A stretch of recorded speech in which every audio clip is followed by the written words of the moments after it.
Hello folks, and welcome to Jack Reviews Musicals. If this is your first time seeing my face on the internet, my name is Jack and I'm a musical theater superfan based in St. Louis, Missouri. This is my YouTube channel where I share my thoughts on all of the musical productions that I go to see in town. In this video, I'm going to be sharing my thoughts on Union Avenue Opera's now closed production of My Fair Lady, which played at Union Avenue Christian Church from July 5th through the 12th of 2025. After my disappointment with Union Avenue Opera's annual musical from last year, Into the Woods, I was intrigued to see how they were going to present My Fair Lady. Because whereas Into the Woods had a far too complicated score to be presented in an opera house, My Fair Lady score by Alan J. Lerner and Frederick Loewe is a lot more lush. A very fluid score that plays much better in an unamplified setting than late period Sondheim. But at the same time, My Fair Lady has a much more distinct delineation from the score and songs versus the book scenes. There are a lot of times where My Fair Lady essentially feels like a play with music, and essentially, when it was written, that's what it was. My Fair Lady is Lerner and Loewe's classic Golden Age musical adaptation of George Bernard Shaw's 1913 play Pygmalion, which in turn is a modern riff on the Greek myth of the same name. In Greek mythology, Pygmalion was a sculptor who created a statue of a woman so beautiful he fell in love with it. A love so great that the love goddess Aphrodite brought her to life. Now that alone is a ripe story for musicalization. A lot of Greek myths are. Hadestown, anyone? But Lerner and Loewe chose to adapt George Bernard Shaw's play. And because it's an adaptation of a play, the plot feels a lot more motivated by the book scenes than by the songs, for the most part. Most of the songs are comments on the characters and the characters expressing their innermost feelings. And going into it, I was cautiously optimistic to see if Union Avenue Opera could pull that dichotomy off, and for the most part they succeeded. As I said before, My Fair Lady is an adaptation of George Bernard Shaw's play, and it's actually an extremely faithful one. Shaw's Pygmalion is a more metaphorical take on the original Greek myth, with its setting being Edwardian England during the early 1910s. And the musical retains much of the same characters from the play, including the protagonist Eliza Doolittle. She's a young Cockney woman who is struggling to make ends meet selling flowers in Covent Garden. The show starts with her yelling at a ne'er-do-well who, spoiler alert, would become her love interest later for bumping into her and getting her flowers dirty because her income depends on those things, you know? And as she is shouting at this man, Eliza's extremely thick Cockney accent catches the attention of the show's deuteragonist, Henry Higgins. Higgins is a phonetics professor who came to Covent Garden to meet up with a fellow phoneticist, Colonel Hugh Pickering. Professor Higgins confides in Colonel Pickering a firm opinion that any English dialect that deviates from standard pronunciation is a crime against nature. Higgins views Eliza as a freak, repulsed by her Cockney dialect. So in response, Higgins and Pickering talk it over and they approach Eliza, and they offer her the chance to be a part of a social experiment that they concocted just now. Purely through speech training, they can pass this poor, lower-class woman from off the street as a member of London's high society. Higgins tosses Eliza some change for all her troubles and asks her to think it over, even expressly inviting her to be a guest in his home for the duration of her training. Eliza's father, Alfred P. Doolittle, a garbage man, sees this as an opportunity for him and his daughter to finally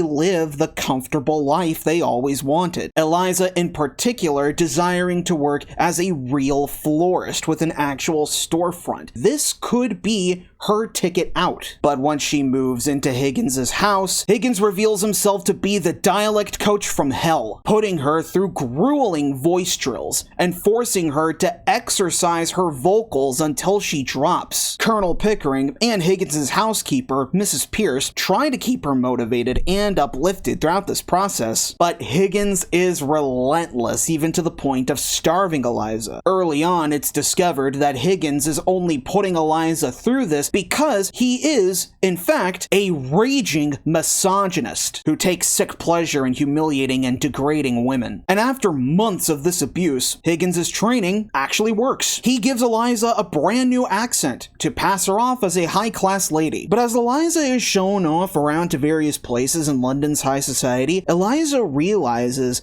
how differently she is perceived here versus Covent Gardens purely because of her voice. And she starts to be admired for that. Not just that, but the way that she carries herself and even her sense of humor, which is very brash and brazen. And the more admired she is for those qualities, Eliza begins to feel empowered. And she decides to spend the rest of the show exacting revenge on Higgins for essentially treating her as a trophy, in an attempt to upend Higgins' classist, sexist worldview. But little does Eliza know that Higgins has actually begun to fall in love with Eliza's new self, now that she has begun to assert her independence, just as Pygmalion did to his sculpture when Aphrodite brought her to life. Something interesting about My Fair Lady is that it has gotten a fair bit of backlash over the past few years. How there are productions of the show out there that play up Higgins' misogyny and Eliza's misery for laughs. And depending on how the director chooses to interpret the ending, it has the potential to essentially invalidate the character growth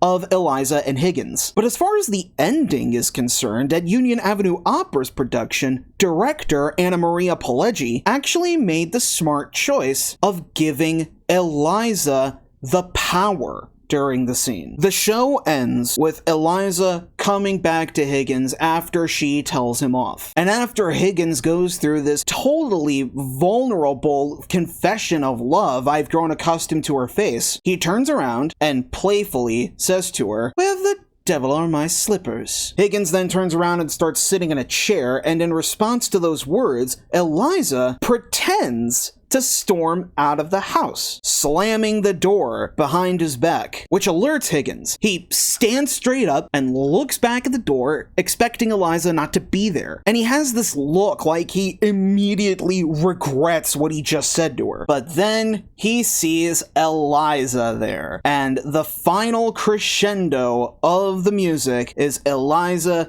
giving Higgins a look that essentially says, two can play at that game. It was a nice way of making Eliza win the show after having her go through so much hardship. Eliza Doolittle really is one of the great musical theater characters. She's a tenacious woman punched down by the society that she lives in, learning to assert herself and no longer put up with people dragging her through the mud, which is quite literally what happens at the start of the show. In Union Avenue Opera's production, Brooklyn Snow is a living, breathing Eliza, one that the audience is invested in all the way through. Snow doesn't fall into the very common trap of making Eliza a waif or a hard-ass. She achieves a perfect balance. She's headstrong, but she's not a bully. She's pitiful, but she's not a sad sack. And those latter negative qualities, a bully and a sad sack, are adequate descriptors for Henry Higgins, who is played here by Trevor Martin. His interpretation of Higgins is a lot younger than I would expect from actors I have traditionally seen playing this role. And that way he kind of resembles the modern day craze of alpha male dude bros, who view women as prizes to be won, and whenever confronted about their toxicity is revealed that their masculinity is really quite fragile. And because of that interpretation, Martin has this vulnerable quality to his performance that actually brings a fair bit of humanity to Higgins's insufferable peacocking, an aspect of Higgins's character that Martin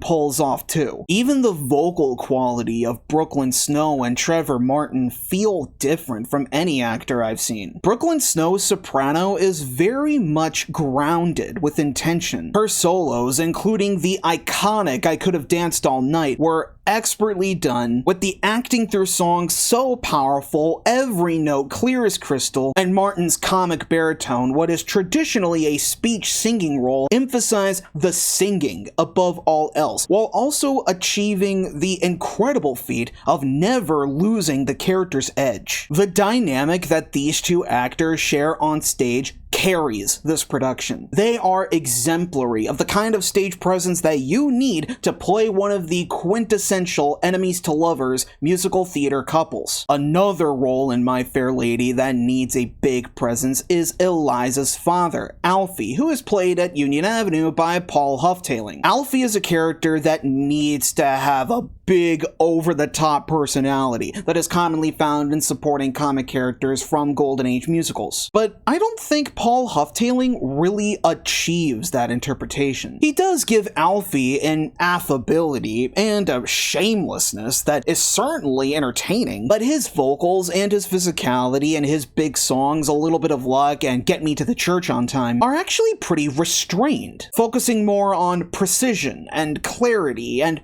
not so much in intention. And that bleeds into the delivery of the prose. Huftaling's Alfie is a bit too genuine and doesn't really have enough of that self-consciousness that normally sells the big monologue in Act 1 where he consents to Eliza being a part of Higgins' experiment. You really have a hard time believing when Alfie says he can't afford to have good morals and instead thinking he's just certifiably insane. Now, he was entertaining to watch, but I found this interpretation of the character to be rather questionable. On the opposite end of the spectrum, we have Colonel Pickering and Mrs. Pierce, two roles that are normally portrayed as kind of bland and one note. But at Union Avenue, they are given a huge upgrade. Steve Isom turns Colonel Pickering into essentially a jolly, grand-paternal figure for Eliza, infusing him with a warmth and a sweetness that made him a great comic foil to Higgins.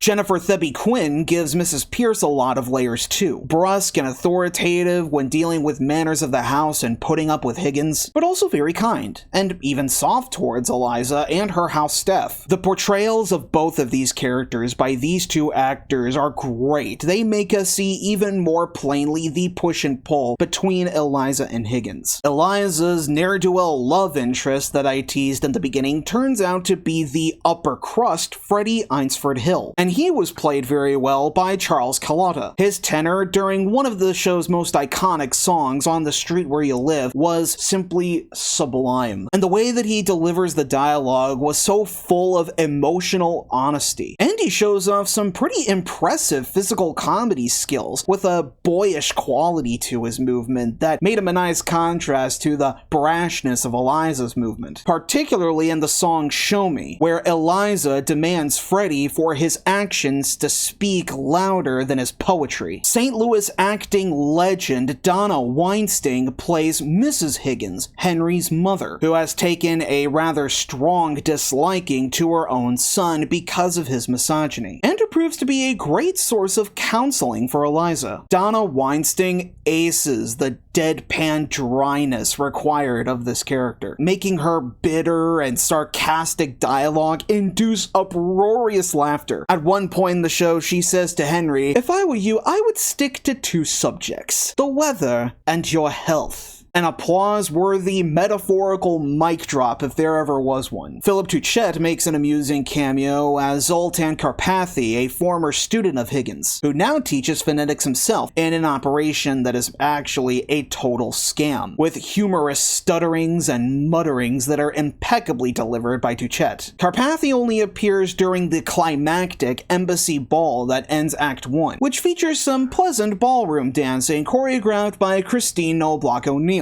whose dance numbers throughout the rest of the show were just fine, though they did feel a bit cluttered at times, particularly in Get Me to the Church on Time. Philip Tuchette also designed the projected super titles and appears in the Cockney Quartet, alongside Michael Kurt, Joel Rozier, and Zion Thomas, whose accompaniment in Wouldn't It Be Loverly was fantastic. We can thank musical director Scott Schoonover for that one. His technical prowess over the whole score was demonstrative here. The score for My Fair Lady is a rather busy one, and Scott Schoonover and over conducts it with a sure hand, leading the orchestra and the actors through arrangements that are so good you can practically swim in them. But outside of the musical quality, Union Avenue Opera's My Fair Lady largely succeeds because of the directing by Anna Maria Pileggi. Her staging gives a lot of the show's impact and power to Eliza and her power play with Higgins. Pileggi's directing places much more of an emphasis on the material social commentary about how arbitrary classism and sexism really is, issues that are still heavily present in today's world. But the staging itself isn't perfect, particularly during the ensemble numbers. There were some points where it felt very clustered, and the scene changes I felt dragged on a bit too long. The scenic design by Patrice J. Nelms, while it looks great and it's filled with period details like the ornate chandelier that flies down for the embassy ball, it took a lot of hands to transition between locations. I would have rather seen the scene changes be facilitated by the actors. I probably would have had them interact with the world and even each other in a kind of way that makes it feel lived in, which makes the show more entertaining for the viewer. But the rest of the production's visuals looks great. The lighting by Patrick Huber is bright and expressive and grounded in the story above all else. The costumes by Teresa Dockett were extravagant, especially on the women during the embassy ball and the Ascot horse race in the middle of Act 1. Eliza even wears increasingly flamboyant hats that were designed by Melissa Woolwind. Union Avenue Opera's My Fair Lady isn't solid all the way through, but it was an enjoyable evening of theater on account of how well the actors and the music were directed. Union Avenue really found the spirit of My Fair Lady, really honing in on its raw emotions and biting commentary, and its melodic complexity, delivering it all with an honesty that reminded me why My Fair Lady is relevant, even after 70 years. Did you see Union Avenue Opera's production of My Fair Lady? If so, what did you think about it? Whatever it is, whatever you think, comment below and let me know. If you enjoyed this review, be sure to leave a like and subscribe to the channel so you don't miss any more St. Louis musical theater reviews coming very soon. Thank you so much for watching, and until next time, long live the musical!